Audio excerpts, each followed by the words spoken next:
সবাই কেমন আছেন? আমি ভালো আছি। তো আজ সকাল সকাল কর্তা মাংস এনেছেন।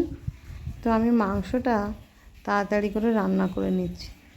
রান্না করতে করতে ভিডিও করতে করতে মনে হলো যে অনেকে ভাবেন যারা ফেসবুকে বা ইউটিউবে কাজ করে ওটা মনে হয় খুব সহজ।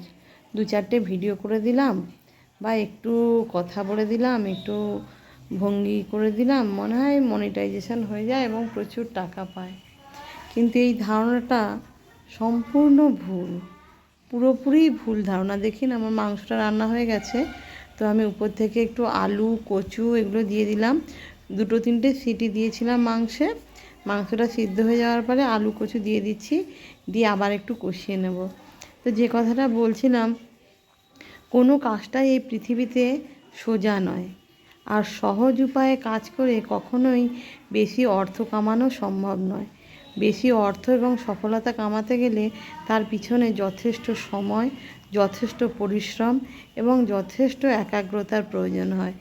এমনি এমনি কোনো কাজ বা কোনো সফলতা পায়ে হেঁটে আপনার কাছে চলে আসবে না।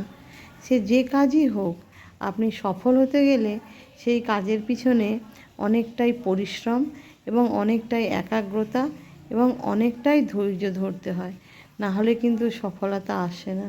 তো আমি আমার তরকারিতে একটু কচু দিয়ে আলু দিয়ে ভালো করে কষিয়ে নিচ্ছি।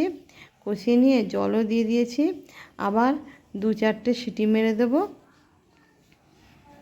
কিন্তু তারপরে তরকারিটা হয়ে গেলে গরম গরম ভাতের সাথে মাংসের তরকারি আর ভাত খেয়ে স্কুলে চলে যাব। সবাই ভালো থাকবেন, আমার কথাগুলো মনে রাখবেন।